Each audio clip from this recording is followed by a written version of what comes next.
오늘 추수감사주일 예배에 참여하신 우리 모두에게 하나님께서 은혜 주시고 위로하시고 또 새롭게 격려해 주시기를 축복합니다. 오늘 성경 이 본문은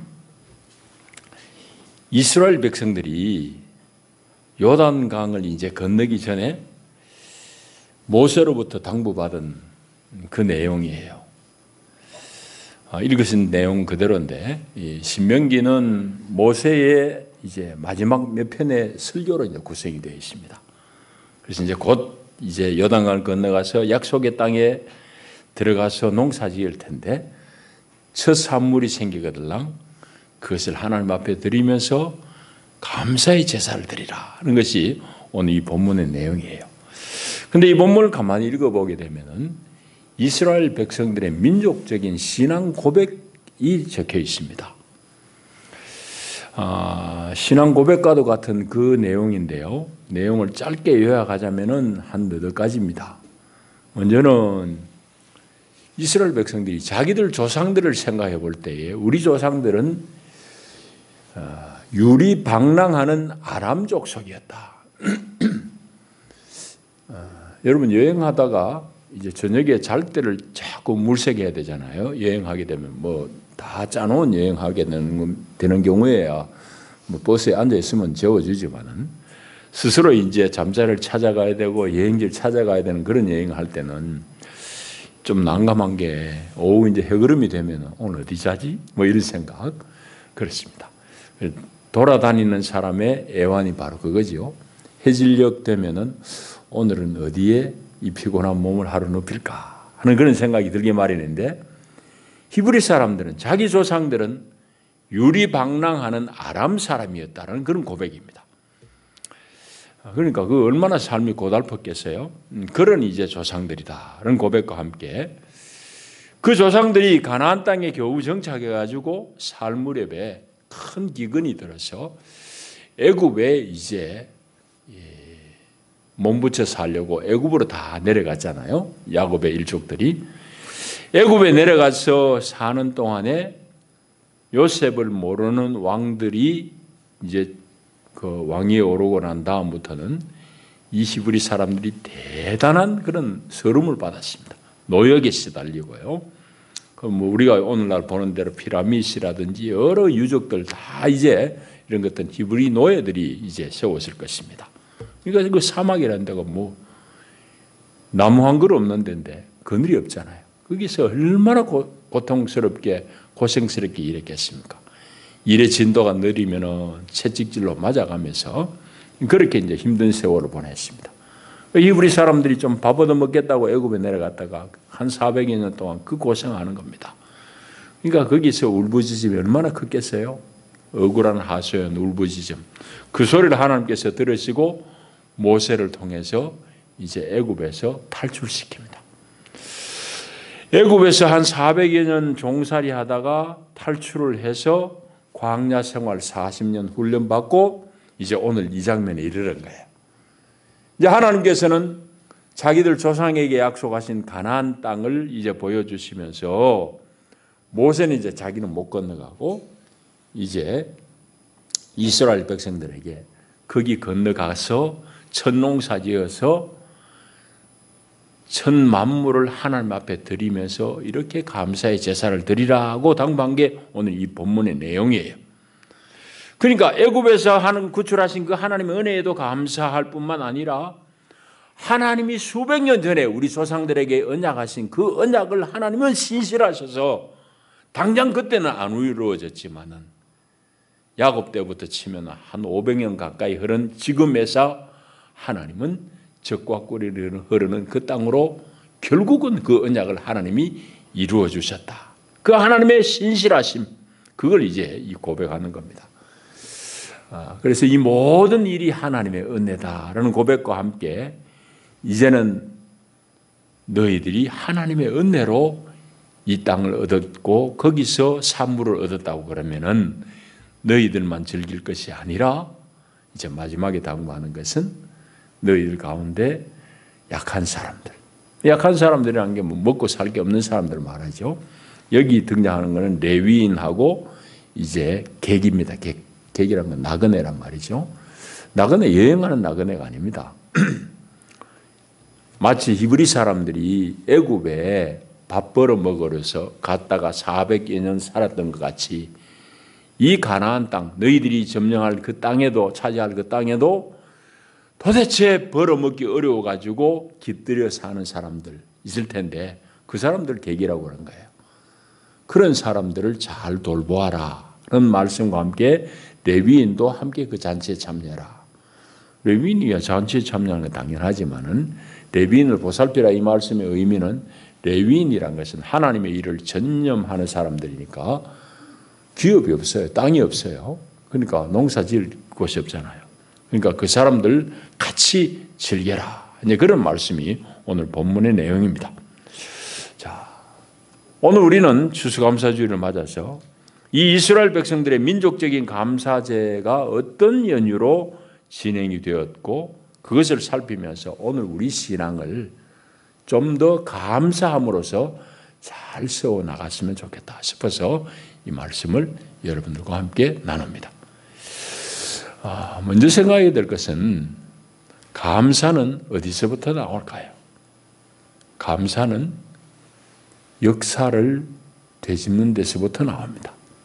역사 인식에서부터 나온다 이 말이에요. 제가 그렇게 말씀드리는 것은 다른 데서부터 나오는 것이 아니라는 얘기를 하고 싶었습니다. 우리는 감사라는 것이 늘 형통하고 잘 되고 풍성해야지 감사가 될 줄 알지만은 그게 아니라는 거예요. 감사란 것은 풍성함 거기서부터 나오는 게 아니라 오늘 이 본문을 가만히 보면 감사는 과거의 역사를 아는 데서부터 나온다는 말씀입니다. 여러분, 역사를 안다는 것은 무슨 말일까요? 역사를 안다는 것, 역사에 대한 인식이 있다는 것은 무슨 말일까요? 그거는 내 개인이든지 아니면 우리 공동체든지 또 국가 단위로 우리 전체 국가 공동체가 그들이 현재 처한 이 상황에 대해서 끊임없이 질문을 하면서 오늘 우리가 어떻게 이 자리에 오게 되었는지, 그 과정에서 하나님은 우리를 어떻게 섭리하셨는지에 대해서 질문하고 그 질문에 대해서 나는 정확하게 살아내는지를 되돌아보면서 그 역사에 참여하려고 하는 이 태도가 역사를 공부하는 것이고 역사를 되돌아보는 태도겠죠. 거기서부터 이제 감사가 나온다 이 말입니다. 이런 역사의식은 뭐 누구에게나 다 주어지는 건 아니겠죠. 처음에는 소수의 사람으로부터 출발해가지고 그 역사 인식, 역사에 대한 이해가 공동체 안으로 확산되는 것, 이런 일이 필요한 겁니다. 구약에 우리 예언서들을 많이 보잖아요. 예언서 뭐 이사야, 예레미야 이런 사람들 아모스 다 예언자들입니다. 그런데 예언자들 우리가 흔히 얘기할 때 예언이라는 말 때문에 그냥 막 하나님의 영에 충만해가지고 막 미래의 일들을 막 말해내는 그런 정도의 예언자로 생각하지만은 사실은 예언서들을 우리가 꼼꼼하게 잘 읽어보게 되면은 이스라엘 역사 가운데 역사 인식이 제일 민감하고 투철했던 사람들이 바로 예언자들입니다. 예언서들을 여러분 보십시오. 그 예언서란 것은 하나님의 말씀이 주어졌는데 과거에 모세로부터 해가지고 말씀이 주어졌는데 그 말씀 앞에 오늘 우리의 형편은 어떻게 반응하고 있는가? 말씀 앞에 우리는 어떤 자리에 서 있고 어떤 위치에 있기 때문에 장차 우리에게 다가올 일들은 이러할 것이다 라는 것이 예언서입니다. 그러니까 예언자들은 그냥 뭐 황홀지경에 들어가지고 막 말해내는 게 아니라 역사를 깊이 살펴보면서 그 역사 앞에 우리는 어떤 위치에 있기 때문에 하나님은 앞으로 우리에게 이런저런 일들을 주실 것이다 라는 것을 예고한 사람들이, 하나님의 마음을 받아가지고 예고한 사람들이 예언자들의 말이에요. 그러니까 이스라엘 사람들이 많지만은 과거로 치면은 모세와 같은 사람, 이런 여호수아 같은 사람, 또 사무엘 같은 사람, 이제 예언자 시대에 오면은 이런 예언자들, 이런 사람들이 역사에 대한 깊은 통찰이 있었던 사람. 그 역사에 대한 통찰 인식이 사람들에게 확산되어지는 것. 이게 이제 역사에 대한 그 생각함, 역사를 공부하는 겁니다. 여기서부터 감사가 나온다 이 말이죠. 여러분. 그러니까 이 사람들이 지금 여기 감사하는 내용 중에 보면은 모세가 가르친 내용 중에 보면은 다 역사적인 맥락을 되짚어 보잖아요. 우리 조상들은 아브라함, 야곱 다 저 바단 아람에서 온 사람들, 아람, 바단 아람. 그러니까 유리하는 방황하는 아람 사람이었다 이 말이지. 쉽게 말하자면 우리 조상들 별 볼 일 없는 사람들이었습니다. 하찮은 민족이었습니다 이 말입니다.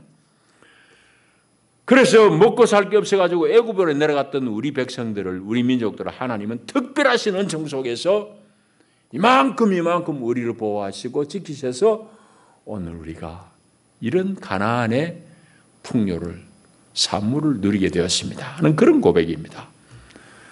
여러분, 그러니까 모세가 우리 백성들에게 가르친 그 내용은 역사를 되짚어보고 하나님 앞에 감사해라 그 말입니다. 여러분, 이건 마찬가지입니다. 오늘 우리에게도 역사를 모르고서야 우리가 어떻게 진정한 감사가 나오겠어요? 여러분, 히브리 사람들 상상해 보십시오. 지금은 아직까지 첫 농사 안 했을 때예요. 요단강을 건너가기 전이니까. 그런데 첫 농사 지어가 40년 동안 지금 광야에서 그냥 이리저리 왔다 갔다 했잖아요. 올라갔다 내려갔다 동으로 서로 하나님 훈련하신 들이 다 40년 보내다가 처음 정착해가지고 농사 지어가 첫 산물을 하나님 앞에 드린다고 여러분 상상 정도라도 해보시라고. 얼마나 이 감격스럽겠습니까? 주보 일면 나중에 읽어보십시오. 그 추수감사절 유래도 마찬가지예요. 그 사람들이 뭐 넉넉해가지고 청교도들이 감사주를 드린 게 아니에요. 어려운 중에도, 병들어 옆에 사람들 죽어가는 중에도 하나님의 역사, 우리 신앙의 자유를 위해서 이곳까지 인도하신 하나님의 은혜, 그걸 보고 감사한 거예요. 여러분, 그러니까 감사란 것은 늘 행복하고 만족하고 풍성한 데서 나오는 게 아니라 자신의 어떠함, 그 가운데서 하나님 베푸신 역사들을 잘 되돌아보는 데서부터 나온다는 것을 우리 살펴봐야 됩니다. 그러면은 오늘 우리도 마찬가지죠. 우리 역사를 잘 되짚어 볼 때야 우리 진정한 감사가 나올 텐데, 우리 민족적으로도 한번 잠깐 살펴봐야 될 테고, 우리 교회적으로도, 개인적인 여러분의 역사는 뭐 개인이 살펴봐야 돼요. 제가 여러분의 역사를 다 알 수는 없으니까. 어쨌든 우리가 이렇게 개인 단위든지 교회 공동체든지 우리 국가 공동체가 과거에 지난 일 가운데서 하나님이 어떻게 우리를 지키시고 은혜 베푸셨는지를 살펴볼 때에 감사가 나올 수 있다 이 말입니다. 우리 민족적으로는 우리는 참으로 순환을 많이 당한 민족입니다. 뭐 이 역사를 다 얘기할 수 없어요. 특별히 대륙으로부터 오랜 동안 뭐 기원전으로 치면 한무제가 이 한반도를 침략하고 뭐 사군을 세우고 이런 거 다 배웠잖아요. 그것부터 해가지고 그 뒤로는 수나라 양제, 수양제는 그 대단한 사람이에요. 베이징에서 저기 상하이 그쪽까지 내려가는 운하 뚫은 사람이에요. 그런 양반이 대군을 이끌고 우리를 쳐들어왔다고. 살수대첩도 그때 나오는 거죠. 그 수양제, 당태종, 뭐 그것뿐이에요. 대군을 이끌고 쳐들어온 사람들, 그 사람들 뿐이 아니라고. 중국의 왕조들 바뀔 때마다 금이든지 원, 명, 청, 이거 뭐 내 잡아먹을 듯이 우리를 압제하던 게 저 중국 대륙이, 저 사람들. 참 그런 중에도 우리나라가 이만큼 보존되고 유지된 것은 우리 조상들의 참 뛰어난 지혜뿐만 아니라 하나님께서 특별하게 이 마지막 때에 우리 민족을 향해서 가지고 계신 하나님의 뜻이 있을 줄 믿습니다. 하여튼 우리 역사들을 보면은 너무너무 어렵게 살았어요. 너무너무 순환을 많이 당했어요. 결국은 나라 온전하게 다 뺏겨버린 것은 대륙 세력이 아니고 늘 우리한테 배워가던 해양 세력, 일본한테 잡아먹혀. 일본, 미국은 다 해양 세력이라고 할 수 있어요. 거기로부터 침탈을 당했어요. 미국으로부터 침탈당했다는 건 여러분들이 다 동의할 수는 없지만은 오늘날 보면은 우리가 결코 미국으로부터 자유롭지 못하다는 것은 사실이에요. 자, 어쨌든 이런 어려움 속에서 오늘 우리가 이만큼 나라를 이뤘다. 아직까지 완전한 자주국가로서는 부족한 면이 없지 않아요. 방금 말씀드렸듯이 강대국한테 간섭을 받는 일도 있고 아직까지 통일이 못 돼서 또 외부 세력에 의해 가지고 자꾸 우리가 놀아나는 이런 부족한 모습은 없지 않지만은 그러나 빈곤을 극복하고 세계 10대 경제대국으로 이만큼 크게 된 것은 너무너무 참 감사한 일이죠. 우리 선조들의 피땀 어린 헌신 수고 또 그 가운데 하나님의 이끄심 이런 것들을 우리 고백하지 않을 수 없습니다. 우리 교회적으로도 마찬가지죠. 이 거창 이 경남 이 지역이라는 것은 대단히 그 복음에 대해서 완고한 지역입니다. 복음에 대해서 열려 있지 않아요. 그런 지역에서 특별히 교회적으로도 보면은 여기는 고신파들이 아주 배타적인 우위를 점하고 있는 그런 지역입니다. 그런데도 불구하고 우리 교회의 선배들이 인내하고 여러 노고를 기울여서 오늘 여기 이만큼 우리가 오게 된 겁니다. 감사한 일이죠. 그래서 여러 우리가 또 예배당을 짓는 일 가운데서도 어려운 일들이 있었지만은 하나님께서 여기까지 인도하셔서 우리가 이렇게 편안하게 함께 모여서 예배할 수 있는 이런 은혜를 누리게 됩니다. 이런 것들이 이제 우리 교회로서의 되돌아봄이고 조금 전에 말씀드렸듯이 여러분 개인 가정사들은 여러분들이 다 살펴보셔야 될 일들입니다.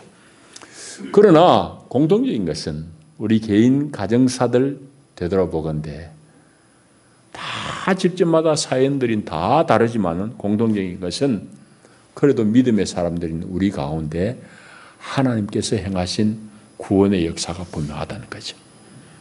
하나님 우리를 도우셔서 오늘 우리가 그 어려운 역경들을 뚫고 여기까지 왔다는 것에 대해서 우리가 다 공감하는 바입니다.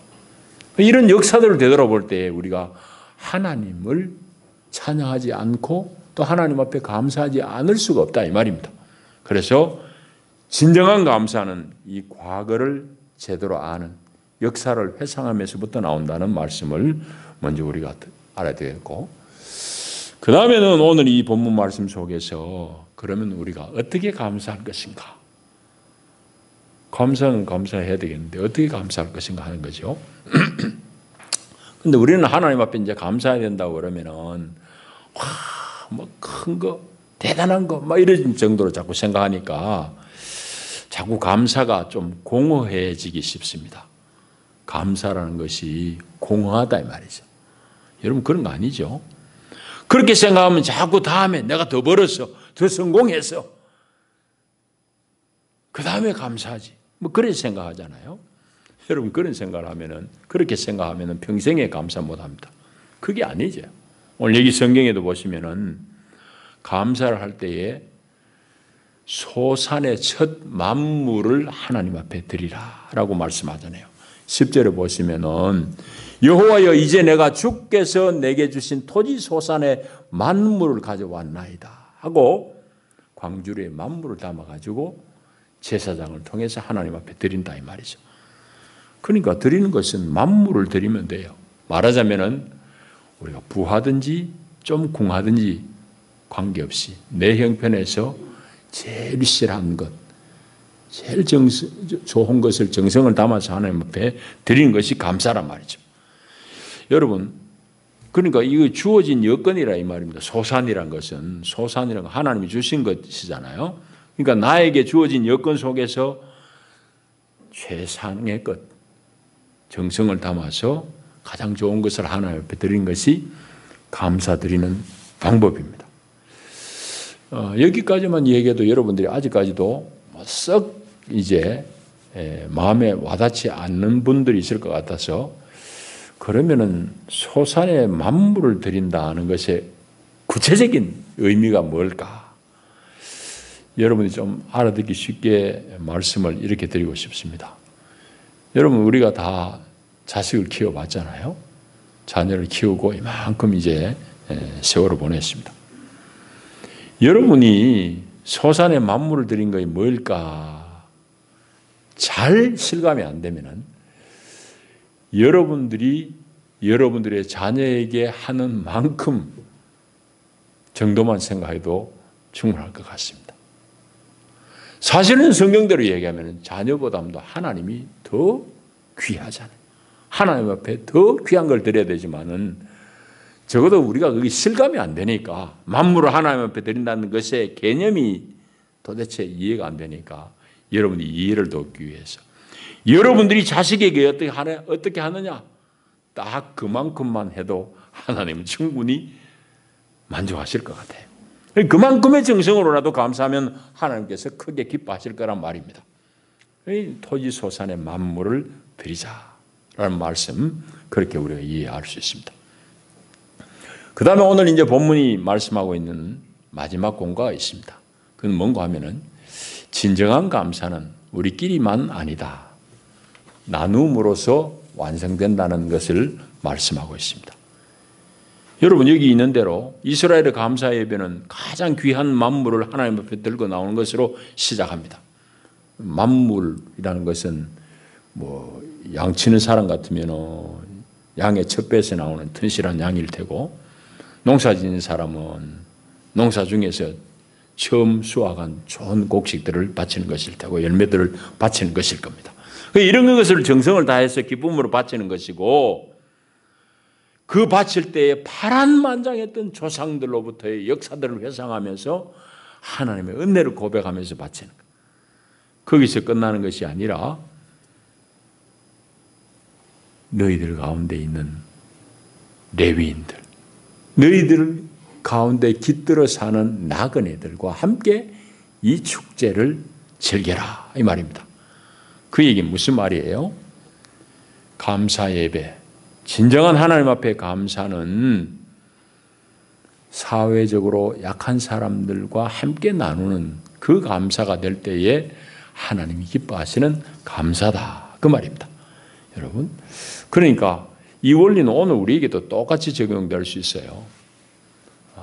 우리가 많이 넉넉해가지고 이웃을 좀 넉넉하게 살필 수는 없지만은, 그래도 평소에 여러분들이 그런 부분에 있어서 관심을 가지고 우리 나름대로 베풀고 이웃을 생각하는 여러분들의 노고와 협력에 대단히 감사합니다.